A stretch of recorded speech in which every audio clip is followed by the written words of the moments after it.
month's edition of African Liberty webinar. And this month, rather, we'll be discussing the AfCFTA, the Africa Continental Free Trade Agreement, which, of course, was one of the major news on the continent last year. And as it's turning out, it seems to be an unending business for leaders across the continent. So I want to start off with the nitty-gritty of the agreement itself, because many of us still do not fully understand what the agreement means generally. So and I know you guys have, you've widely written about this agreement, and I just want to know if you can help us sort of make a sense of just sort of a layman definition of the AfCFTA. What is it, and why should we be concerned about the AfCFTA? Alex? Yeah, so absolutely. Thank you for having me. The African Continental Free Trade Area, it was initially introduced on the 1st of March 2018 to the African Union by Paul Kagame. It was opened for signatures. The reason it's been in the news a lot, especially in 2019, is because in May of last year, it hit the 22-member minimum needed for it to be implemented. So as of today, 54 African states have signed it, 29 nations have ratified it. If all the members of the African Union were to join, it would be the world's largest free trade area, with a GDP of upwards of $3 trillion US dollars. Some key members at the moment are Ghana, Kenya, South Africa, Rwanda, Uganda, Djibouti, Ethiopia, Zimbabwe, and several others. It's currently in its operational phase, which basically just means its planning stage. And later this year, on the 1st of July, it's meant to be introduced formally. And upon its introduction, it plans to immediately abolish 90% of tariffs on goods traded between member states. So that's a great boost to the member states' economy. And by 2030, they plan to abolish a further 7% of tariffs. So hopefully within 10 years, 97% of tariffs on goods traded between member states can be completely abolished, which is fantastic. And broadly, the free trade area fits into the African Union's Agenda 2063 plan, which seeks to introduce the free trade area, also have a single air market, so all the different air markets across Africa can be unified, and which is good for infrastructure and traveling back and forth. And also there's plans for an African Union passport further down the line. That's kind of a big picture of it. Yeah. Okay, well, that seems quite a lot for a big picture. But Chris, you heard what Alex said. This is potentially going to be one of the largest trade agreements in the whole of economic history. And it's at a value potential of about $3 trillion. That's enormous. So how do you think this $3 trillion is going to benefit Africa? I mean, this is an enormous figure, but, you have about 54 countries on the continent. And do you think this, will be beneficial to the continent? I think anything around the words and the concept free trade is very exciting. You have to look at Africa's history overall and the continent's inability to trade very well in between nations, and how that has held back the continent in general. When you look at the general trend of the world, the geopolitical trends in the world more broadly, it seems like countries are being more isolationary. They're just looking after their own. They're closing their borders. So if Africa can really pursue this policy as a whole, I think it has very strong potential to be very good for the continent overall. The amounts you've mentioned, of course, they're already staggering to think about. But if this is done properly and implemented, I think in a good rule of law based way, with clear, transparent rules around tariffs, that sort of thing, trying to lower tariffs and all sorts of other trade barriers, it can be really, really good for Africa. So I think the potential is even bigger than we might conceive of right now. Africa, it's almost difficult for us, those of us who live here, to conceive of the size of this continent and the diversity and the potential for trade.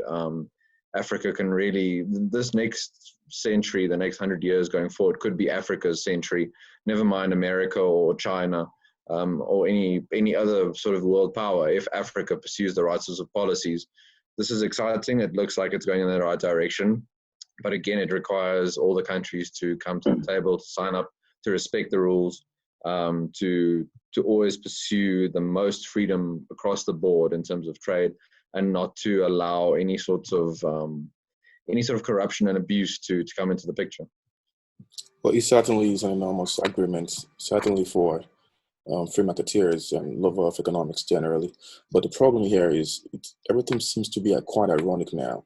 So we know that the economic powers of the continent, South Africa and Nigeria, are basically in disagreement as regards to the ratification of the deal. Nigeria hasn't ratified the deal. And of course, ironically, Nigeria wants to be the, they want to have a citizen as the secretary of the AfCFTA. I don't know if that's going to be possible, but the politics of everything now that I want you guys to help us make us clear, particularly from Dhlamini, is, do you think, having both Nigeria and South Africa leading the AfCFTA will be beneficial to the autonomous call for the policy of the African Union that we've seen in the recent times? Do you think, having these two key players run the AfCFTA would be politically beneficial to the autonomy image where we're trying to create on the continent? So yeah, I think you definitely, for something like an AfCFTA, you definitely need Nigeria because it has the biggest population, produces the vast, most of the continent's oil.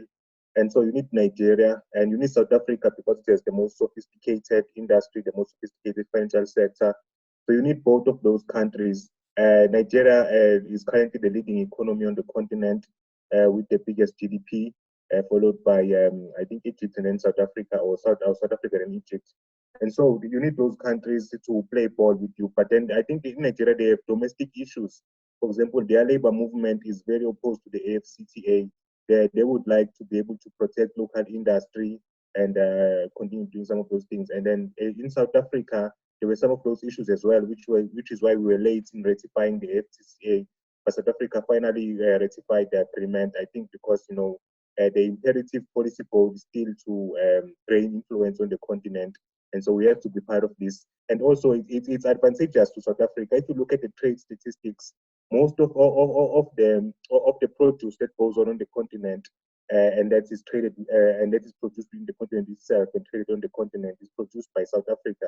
It has I think 30 odd percent of the production that is traded on the continent. It has I think there's the second it's the second biggest investor on the continent after the EU. And so South Africa has a lot to gain from this, and then so we definitely need to be part of this. And I'm glad that the government decided to ratify. But then it also has to go into the details. The devil is in the details, as they say. And so there are still protocols to be negotiated. The protocol on intellectual property rights. There's no protocol pending on other property rights. And so those things need to be ratified. Investors need to know that if you put money in any single African country, your money will be protected. Well, I mean, that's quite important, but while we're sort of excited about the trade generally, I think we should be equally objective. And let's try to consider the debate from the other side.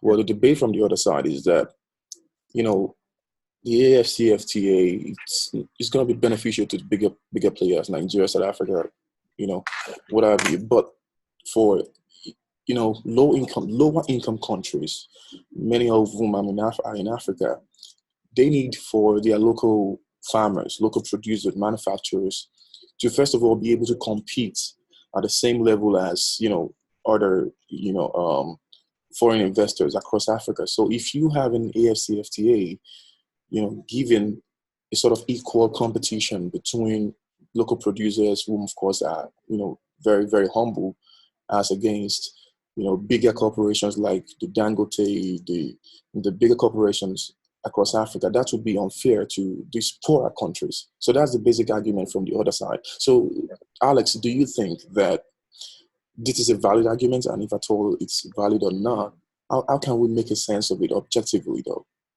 Yeah, so I think comparative advantage is a beautiful thing. If these big manufacturers, for example, can produce goods, say big manufacturers in Nigeria can produce low-cost goods that could be beneficial to a farmer in Zambia, that's nothing but a win-win. And if a Zambian farmer can produce good quality grain, crops, whatever, at a lower cost than those in Nigeria, comparative advantage works both ways. Both trade is not a zero-sum game. Both parties will be enriched by this. And I think what's particularly good for the smaller nations in the African Continental Free Trade Area is when countries in Africa tend to trade with each other, it's about 3 times more likely to be higher valued manufactured goods, rather than when African states trade with the rest of the world outside of Africa, it tends to be commodities. So having the free trade area boost inter-regional trade basically means there's more manufactured goods who are likely to be traded. And that's great news for 2 real reasons. Is firstly, reliance on commodities is unstable. Price fluctuation up and down makes a volatile economy, volatile currency as well. And for about 3/4 of African nations, commodities make up about 70% of our exports.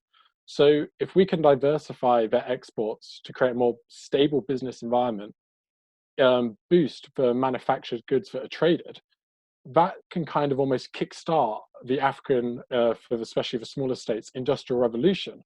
And as those who have studied history know, the only real way that nations can develop is through industrialization. They go from farms to factories to services. So the free trade area has a huge potential to kind of kickstart that industrial revolution almost, and create a more stable business environment by diversifying the things that African nations are able to sell. So I'm going to come more to the policy side of things now. So that Dhlamini and Chris, it's most likely that the secretary of the AfCFTA will come from South Africa, because the only competition South Africa is facing in that regard is from Nigeria, whom of course is yet to ratify the AfCFTA, and from, I think, from Ghana or Cameroon. So we're most likely going to see a secretary from South Africa. So that's one. But even if at all we see a secretary from South Africa, how can you assure Africans that your country is capable enough to lead something that will require, toleration of immigrants, toleration of foreigners, especially considering the ugly narrative we saw of the xenophobia in 2019 and even prior years. So what do you think of South Africa's leadership to bring the AfCFTA to reality, considering its record when it comes to toleration of foreigners and businesses? So I think this is definitely a big problem for South Africans, because we haven't been very tolerant to African immigrants in particular. I mean, we've been very tolerant to every other immigrant, so it's a great indictment on South Africa. And so we have to use, like on the policy level, what we see the government doing, for example, they just announced the liberalization of forex controls so that money can move more freely across borders on the continent in preparation for the AfCFTA.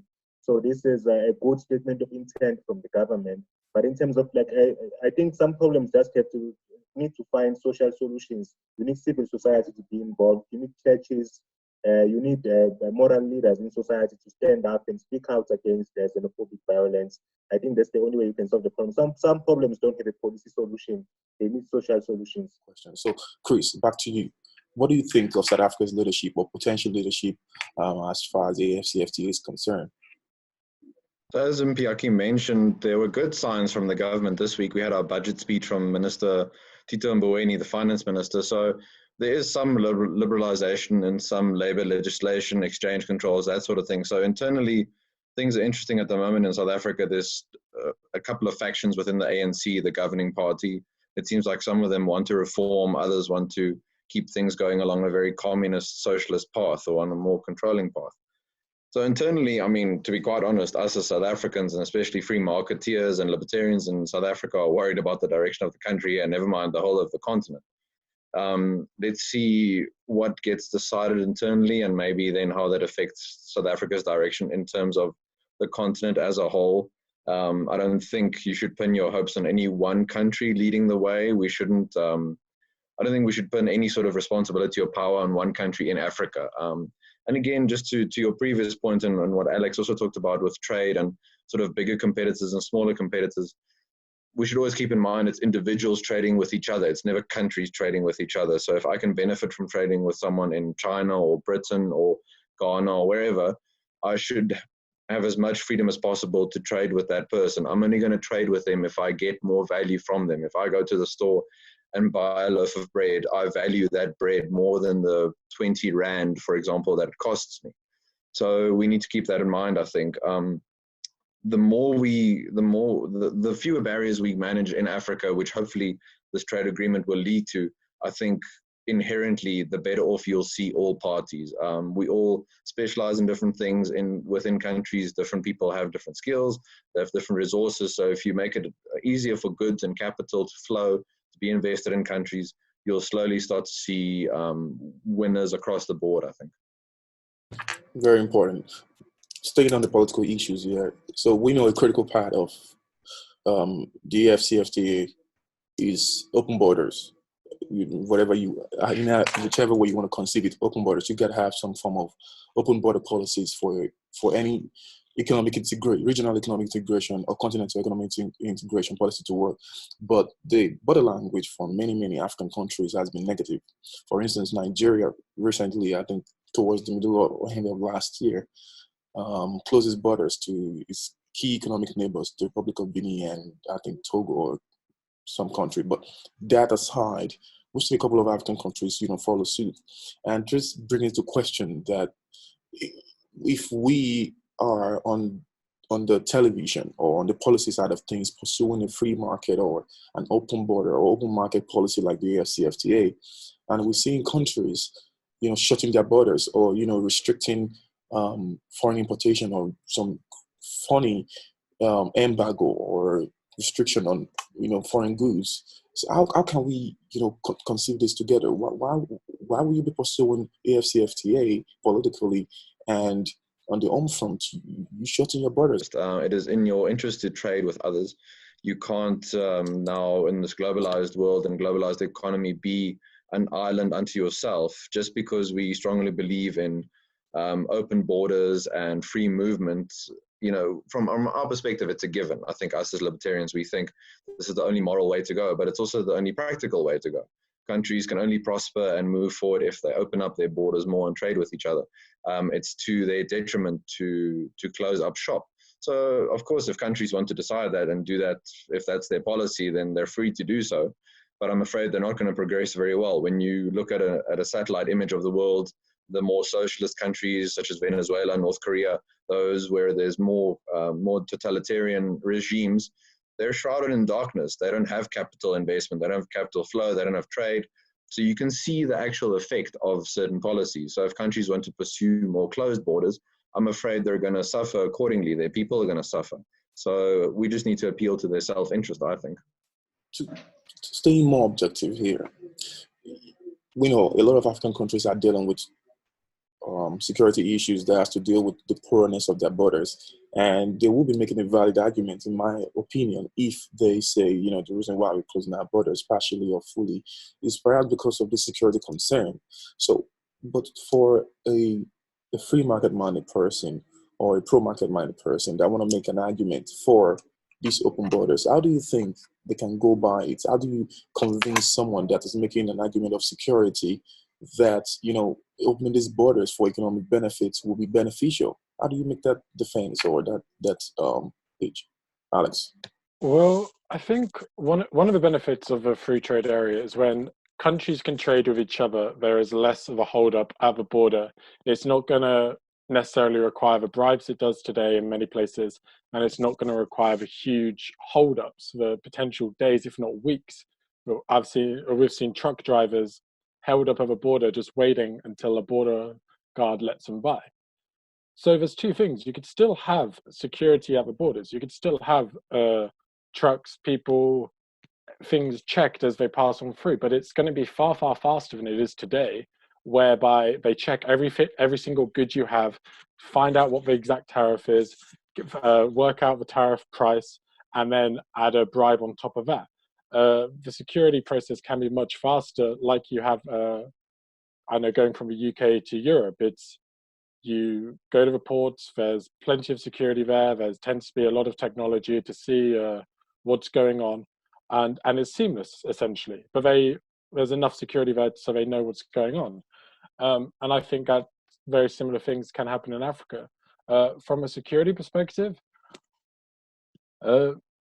yeah, potentially if you freely let loads of people flow in and out, especially say between Kenya and Somalia, Al-Shabaab potentially coming down, that can be a huge problem. But as countries become richer and richer, they kind of see the benefits of trade, and I believe less inclined to commit mass atrocities, and we tend to only see enormous amounts of terrorism come from either radical religions,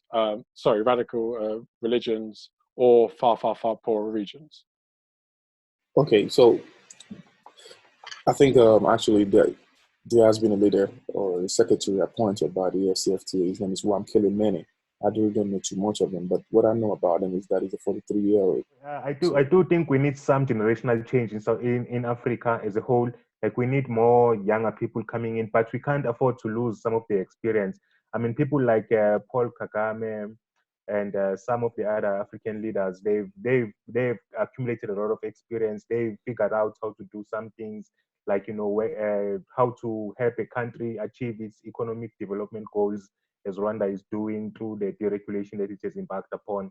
And so you need that experience, you need that sort of feeding into the younger generation, but you need more young people. So it's a balance. Like, you can't have too many young people, because then nothing gets done, because they don't have the experience, they don't understand the issues on the continent. You need people who have been involved, like former President Thabo Mbeki, for example, who still is involved in African work. So you need a balance of the two things. You need more younger people sort of pushing change from the outside and representing the issues different communities they come from. But you also need the older generation who understands how the continent works. Chris, do you agree with Dhlamini on this? Do you think we should strike a balance between the older generation and the younger generation? Or do you just think what I'm thinking, that it's time for the new generation to take over the African Union? I'm tempted to agree with you, but I think I'm going to agree with my colleague here. I think maybe the danger is that we think just because there's young blood, that the young blood is going to follow the right ideas. But in some places around the world, it seems like younger people are also more open to socialist ideas and more totalitarian sort of philosophy. So, of course, this isn't to say that the older generations follow the right route. Like I said earlier, Africa has for too long been in chains, being controlled by the state, whether it was the European powers or their own governments. I feel like the States has held back Africa's development massively over the last few centuries. So maybe it's even an even broader point. We just need to make sure, if there's young blood coming in, that we get our ideas across, the ideas of free markets and free trade, and then we'll see Africa reach its full potential, I believe. Great. So let's go back to the economic side of things. So we know that majority of Africans participating in the economy of the continent are in the informal sector, and many of them would necessarily do not understand the concept of the CFTA or how they're going to come involved. But Alex, how do you think the informal sector or the small business owners, the small business owners are going to be involved in the AfCFTA, and what do you think of their role? And how is their role going to make the AfCFTA a dream come true? Yeah, so that's a tough question, because free trade in itself is a wonderful thing, and I think we as free marketeers, libertarians, are all supportive of that. But free trade in itself isn't enough.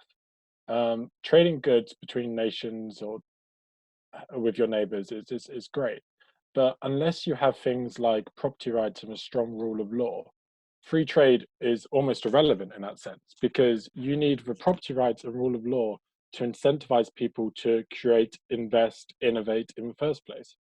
Without those basic foundations, free trade doesn't matter, because you have nothing.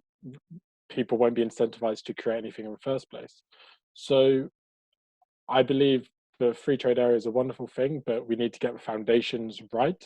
And hopefully the free trade area can act as a catalyst to do that. But I think it can only do that if nations like South Africa, who the new General Secretary is from, really take the lead. And I don't know too much about the new General Secretary, but hopefully he isn't supportive of the land expropriation policies and things like that, because if that's the direction it goes down, I'm not sure the free trade area could have much success without those foundations. I We're mean, going you're to right. expropriate all of Africa's property, not just South Africa's property. I mean, so it's a critical part of economics. Economics doesn't work in isolation. It needs some tolerable administration of justice and the rule of law generally. But the question here, Chris, is how will ordinary African market women and men benefit from this trade? Because we know, for many centuries, they've always crossed borders with their goods from Kenya to Tanzania, from Ghana to Lagos, to sell their products or their produce or whatever product it is. But would the AfCFTA change anything at all? I mean, with all this formalizing of policies or attitude that has been inherent in Africa for generations, all this formalization of the so-called free trade or border trade relations, will it change the way we see or the way this small business owners, this people in the informal sector, people across the border operate? Will it change the way that they are participating in the economy? Yeah. So you read. Oh. Okay, can I take it? Yeah. Okay. So what you see when you look at the informal sector is informal. The informal sector is informal because uh, domestic regulation basically means that those people are not allowed to operate illegally. So just to give you a quick example, for example, some of the licensing in South Africa, if you want to sell beer, for example, some of the licensing requirements are quite onerous. And so if you're a poor person who just has the beer, you can't afford the lawyers and everything else required. So informal sectors are created by regulation. So the point is important in the sense that Africa is still a highly regulated place despite the AfCFTA. And so if you want to develop Africa, which is so dominated by the informal sector, you have to figure out a way to convince all of these countries to deregulate.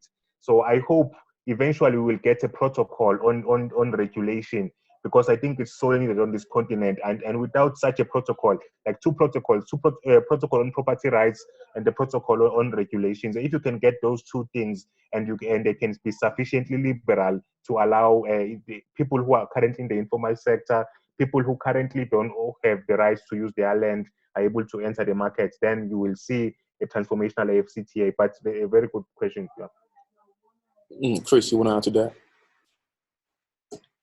Yeah, just because the sort of language thus far has been, I think, in the right direction, we should also be careful of, the trade agreement might simply lead to more bureaucratization of trade in the continent. So if the principles underlying it aren't right, then it might just lead to more barriers, because certain countries might try and dominate the discourse and try and skew things in that way. I mean, trade in and of itself is only, I think, good and moral if it doesn't come with government subsidies and that sort of thing, when you don't have government interference, when it really is, equal in that sense. It's never going to be an equal playing field in terms of every country having the same resources, but it can be equal in terms of every individual in those countries having very few restrictions to trade with each other.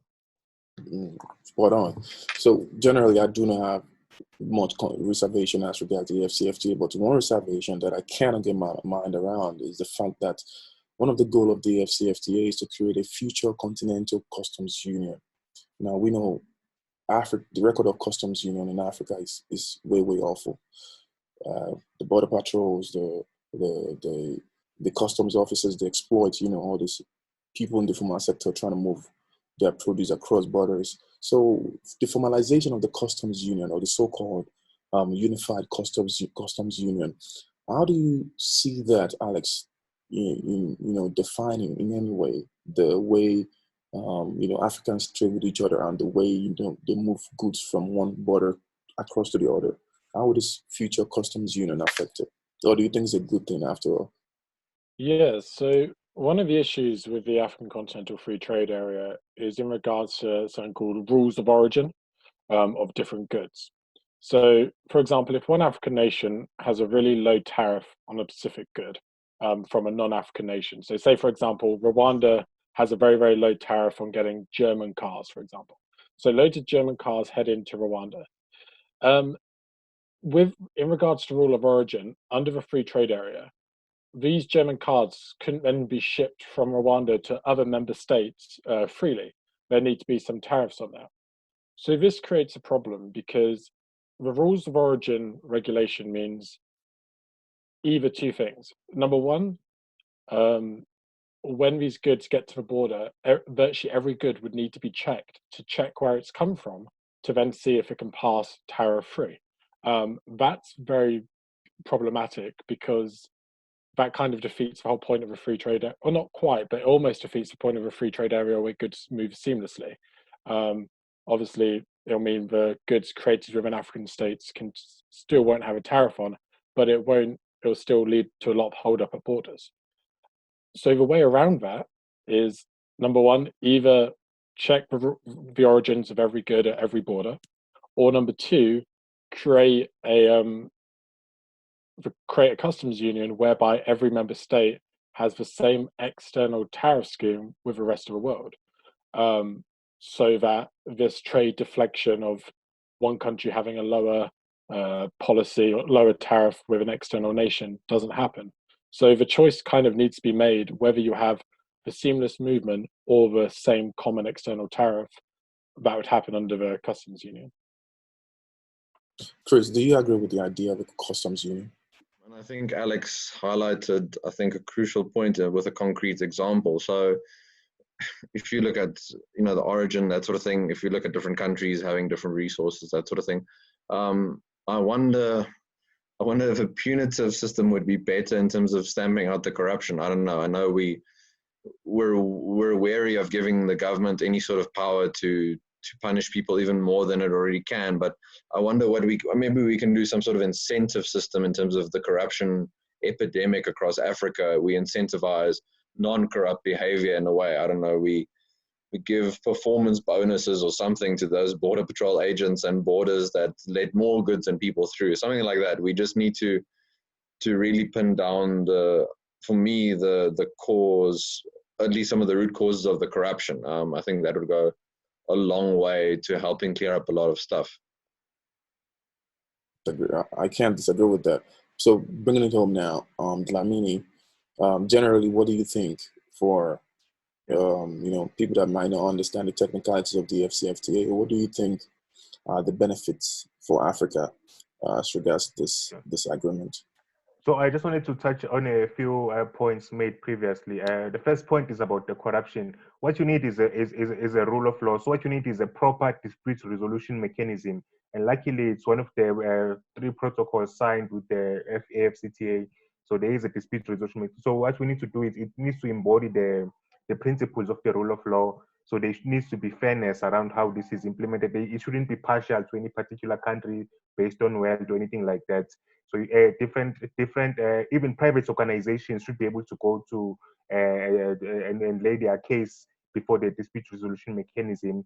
And sort of so if there's a corrupt border agent, for example, you should be able to go to the authorities and report that person. And so that's how you stamp out corruption. What has happened in Africa is that because we have not embraced the rule of law, politicians have wanted to pervert institutions to take away their independence. That's why we've had corruption growing and spreading.